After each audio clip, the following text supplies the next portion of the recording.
ทุกคืนฉันตายซ้ำในฝันและมันกำลังจะเกิดขึ้นจริง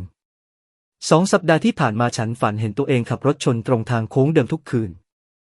ฉันจำได้แม่นป้ายถนนร้านกาแฟเล็กๆและเสียงเบรกสุดท้ายฉันเริ่มกลัวจนไม่กล้าขับรถแต่เช้านี้หัวหน้าบังคับให้ฉันไปงานต่างจังหวัดระหว่างทางฉันเห็นทุกอย่างเหมือนในฝันทุกอย่างถนนเดิมป้ายเดิมร้านเดิมฉันเหยียบเบรกเต็มแรงรถจอดก่อนถึงโค้งอีกไม่กี่วินาทีต่อมารถบรรทุกพุ่งออกมาจากโค้งเดียวกันนั้นถ้าฉันไม่เชื่อในฝันฉันคงไม่ได้อยู่เล่าเรื่องนี้แล้วเธอเคยฝันอะไรซ้ำๆไหมแล้วมันเกิดขึ้นจริงหรือเปล่า